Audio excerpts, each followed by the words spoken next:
up, guys? So welcome back. This is my boy, the Adamslink. How you guys doing? Welcome back to another crazy video. Good morning, good afternoon, good evening, depending on where you are watching this video from. I hope you guys are doing okay. Well, guys, we're going to discuss about politics and most importantly, this story. I don't know if you guys have been following the story concerning one certain Bola Tinubu. And the only Bola Tinubu we know in this Nigeria currently is the APC presidential candidate. He was a former governor of Lagos State and is a very, very well known, respected politician. But according to this particular blog, Gistlover, they have been exposing some secret biography concerning this certain Bola Tinubu. And they said Bola Tinubu stole a dead girl's identity. Now they said he's a drug dealer. Then they brought in money. Popular, well-respected Nigeria businessman. Money, they brought him into this conversation. And let us be completely honest. With the things that we can see, with what we know about Bola Tinubu and money, that they are respected in the society. Money, for instance, is a well-respected businessman who treats his family well, who do a lot of charity, who love his brother and family and friends, and again, who majorly preaches about God in his page all the time. He has never been arrested for fraud. He has never been arrested for anything connecting to fraud or drug or whatsoever.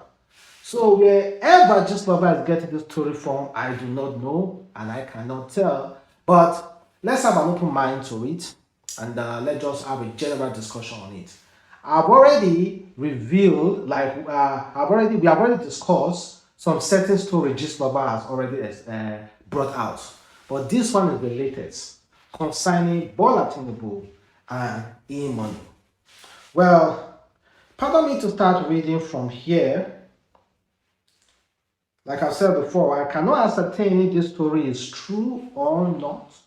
But this is media and we have rights to just have cash crude and all this call. But don't work based on Gistlover's story. It might be a propaganda, it might be true.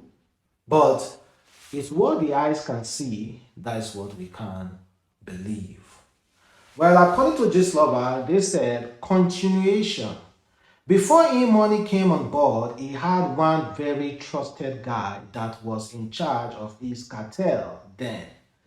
Well, before I even read any further, there's something that I want us to honestly discuss. Sorry, I'm cutting this story short. We will still come back to that story. I want us to discuss about Igbo presidency. Igbo presidency. Governor of Imo State, Hope Uzodinma, said, Igbo should forget about presidency.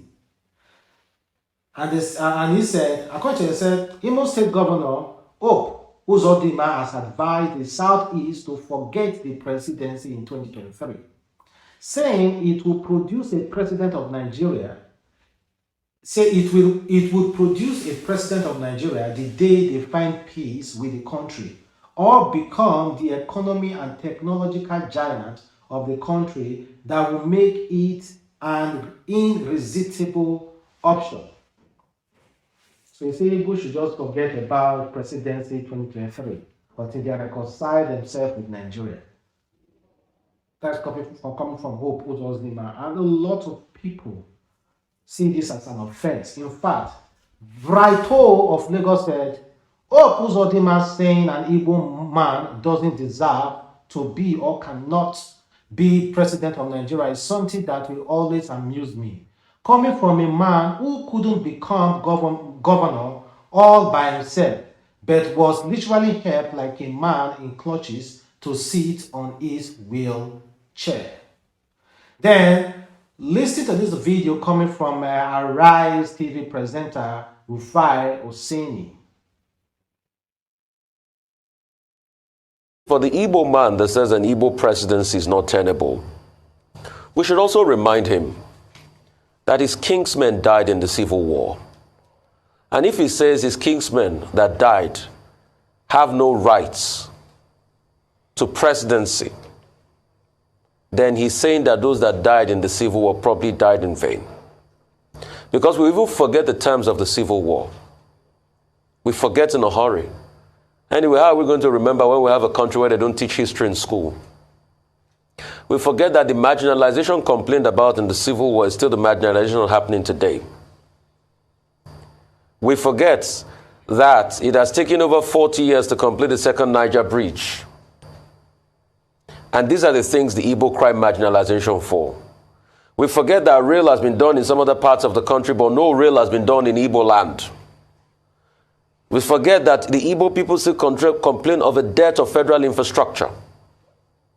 So if these people are complaining and they say Igbo presidency is the pathway for reassurance, and an Igbo man says nothing for you, that you have to make peace with Nigeria, then it speaks volumes of what the person said and who the person is. But you should remember that it is righteousness that exalts a nation. And perhaps be careful with the things they say to their own people. Just because. That's coming from Rufai Husseini, right TV presenter. You know, thank God this one is coming from a fellow Igbo man. So it's so discriminating, guys. Very, very discriminating. And Rufai said it all. Then again, guys, I want to also to address this particular EndSARS criminal. Yes, are we calling EndSARS criminal?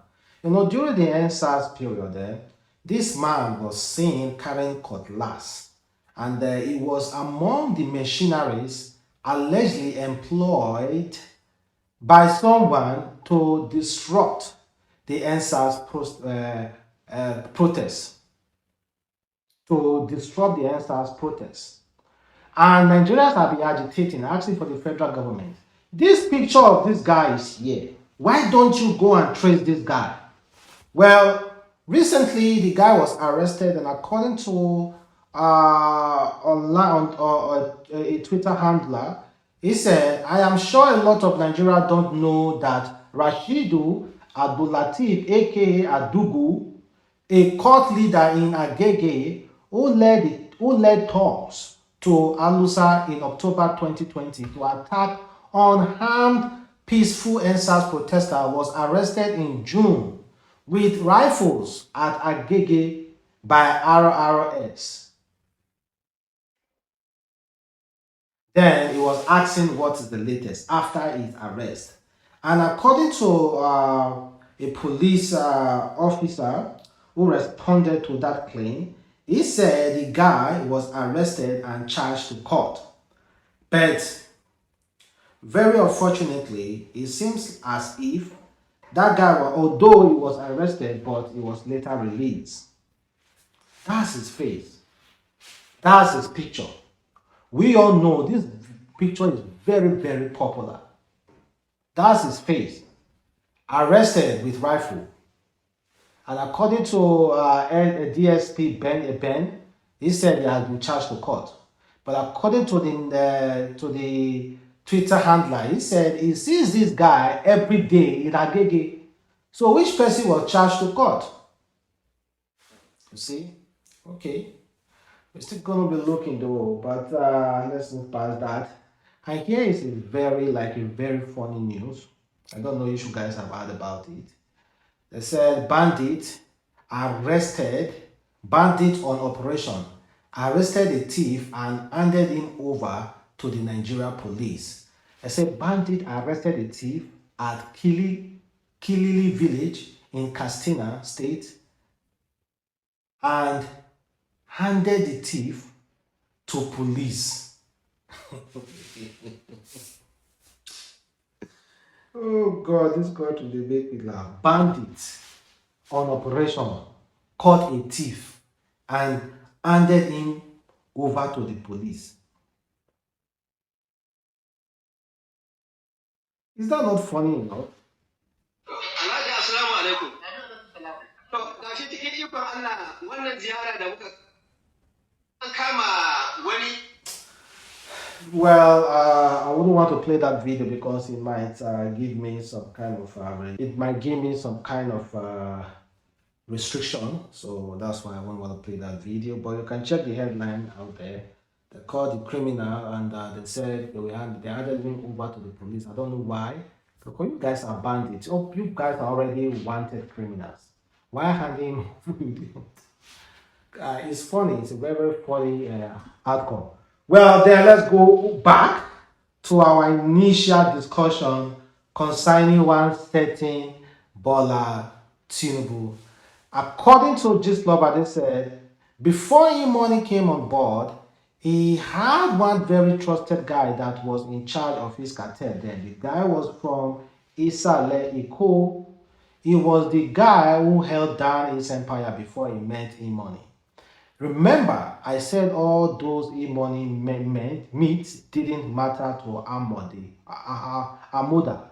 Again, as he made Emeka the head of his cartel.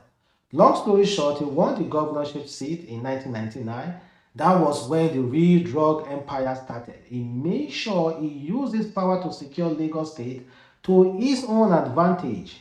He made most of his boys who are into the drug business with him. He made most of them a king. That's why you see touts scattered all over the place calling themselves kings. He gave some various appointments. One would think he is a good man for doing that, not knowing it is to his own advantage, in the sense that there is nowhere in Lagos State that Amuda can't commit crime and go scot-free. It is just a call. He actually achieved it. The male Lagosian Amuda made them beg for bread while bringing in foreigners to rule over them, except for some strong places in Lagos where the tradition is very strong and the kingpin seed can't be bought or replaced. After making sure that Lagos is under his feet, he wanted more. He wanted the whole Nigeria under his feet so he can run his business smoothly. So he can at least go after some of his seized property in USA using the guise of a president. That was how a guarantee that was how I graduated from making his boys a king to giving them key posts in Nigeria. So at the end of the day, they all report the affairs of Nigeria to him. All along, since money took over from the other Isala Echo guy, division came into their mindset. Long story short, the Isala Echo guy was pushed into the third mainland bridge water and his corpse was found the third day with a tire on his neck. The family wanted to cry to the public then, but was threatened and the matter was hushed.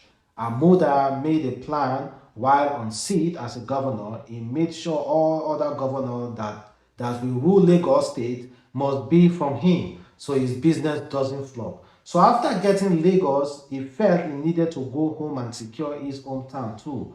On getting home, things were not the same. The father, the biological father died long time ago, so he meant his cousin and some other people related to the mom. The cousin is the popular Agboyega Oyetola of Oshu State. He convinced him why he needed to join politics and promised him he was going to give him backing. That was how Oyetola started his political life. Now back to Lagos, this time as ended as a governor after ruling since 1999 to 2007. He needed to hand over Lagos to another loyal boy. He chose Tayo Ayede, the popular guy you all call chief of staff. Now, but Remi Tunde declined bluntly. She refused. Her reason is that during her mother time in the office, her mother got one Chicago-based lady pregnant. The lady let her give birth and they named the boy Yinka. So aside saying Tinubu, there is another Yinka Tinubu who is from unbothered mistress. And according to what Remy had, it was Tayo Ayede that arranged the lady for unbothered. That got Remy angry and it was a big case then, and Remy vowed to expose all her mother's secret if he shows the boy to the world. Her mother had no choice than to pay the lady off and tell the lady to take the child back to the US. So this indirect chief of staff appointment as Lagos State Governor, one way or the other, Amoda meant Fashola. He liked him, and that was it. He gave him the post they were planning to give Tayo Oyende. Now, Fashola remit to Amuda the proceeding from Lagos State and gave him feedback daily. He practically dedicates what happened in Lagos even after he left. Now, after adding the money to embezzled for the 8 years to his drug money, he was stinkingly rich. Dangote and Otedola combined got nothing on him. Why they don't relate him? Why they don't rate him is because he doesn't declare all his assets. But I will help him declare some now. Check next post. He buys property in the name of people all over the world. His drug addict daughter and the second daughter all have property scattered all over the world in their names. But God is not a man. What a man sow, he will reap. Upon all the money and the houses, it's from mental home to prison, from prison back to mental home. After remitting for a while, then Fashola got tired. He told Aboda he was done remitting and he wanted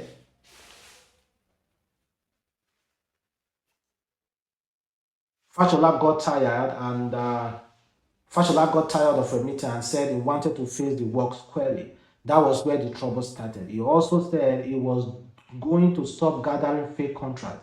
This is how they run the fake contract thing. They create a problem themselves and make it known to the general public and let the masses know how much it will be to fix the problem. Sometimes they end up allocating billions from Lagos Fund just to fix the problem. The problem won't be fixed, but will be paid into Amuda account. It won't come directly to Amuda account. It will take some very famous pastor or people who have foundation. It will pass through their account. That was how Prophet Esther case surfaced. Her own, she started with Stella Obasanjo. We'll give details on this later. So after laundering the money through various accounts, the money either land on Amuda's account or some of his children's accounts so that way is untraceable. So after the masses will request of what was done with the allocated money. The masses will shout for a week and then move on. That's why you see bad roads and bad infrastructure all over. Amuda has over 100 accounts across all banks. What they do now is they sink prisoners out of the cell, take them to the bank to open an account and add any number provided by Amuda. That way he has access to all the accounts. That's why even with all his properties seized in the US, it has no effect on him. He is cashing out from Lagos and some states in Nigeria since way back till today.